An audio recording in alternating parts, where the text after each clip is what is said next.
বন্ধুর ৫ বছরের এক নাবালিকা কন্যাকে শ্লীলতাহানি করার অভিযোগ উঠল বন্ধুর বিরুদ্ধেই। ঘটনা শনিবার রাতে খোয়াই থানার অন্তর্গত পশ্চিম গণ্ডকি এলাকায়। অভিযুক্তের নাম রঞ্জিত দেব, বয়স ৩৭ বছর, বাড়ি সোনাতলা এলাকায়। ঘটনার বিবরণে জানা যায়, রঞ্জিত দেব তার পশ্চিম গণ্ডকি এলাকার জৈনক বন্ধুর বাড়িতে যায়। তার বন্ধু এবং তার বন্ধুর স্ত্রী ওই সময় রান্নার কাজে ব্যস্ত ছিল। বন্ধুর ৫ বছরের নাবালিকাকে বাথরুমে নিয়ে গিয়ে শ্লীলতাহানি করে বলে অভিযোগ। নির্যাতিতার কন্যার মা ঘটনাটি প্রত্যক্ষ করতে এবং চিৎকার চেঁচামেচি শুরু করে দেয়। সেই সময় অভিযুক্ত রঞ্জিত দেব বাড়ি থেকে পালিয়ে যাওয়ার চেষ্টা করে। চিৎকার চেঁচামেচি শুনে পরিবারের লোকজন এসে ঘটনা জানতে পেরে অভিযুক্ত রঞ্জিত দেবকে আটক করে রাখে। খবর দেওয়া হয় খোয়াই থানায়।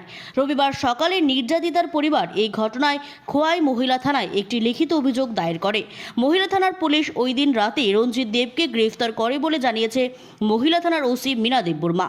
Bureau report, news all Times.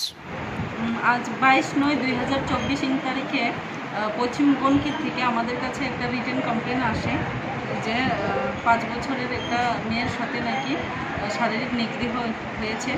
তো ওনাদের কমপ্লেনের বেসিসে আমরা একটা কেস রেজিস্ট্রেশন করি, যার case number 28/24 dated 22/9/24 under section 65 clause 2 of BNSS and 6 of POCSO। Accordingly register করার পর আমরা কেস ইনভেস্টিগেশন স্টার্ট করি এবং ডিউরিং ইনভেস্টিগেশন আমরা যে অ্যাকিউজড পার্সনকে অ্যারেস্ট করি। অ্যাকিউজড পার্সনের নামটা?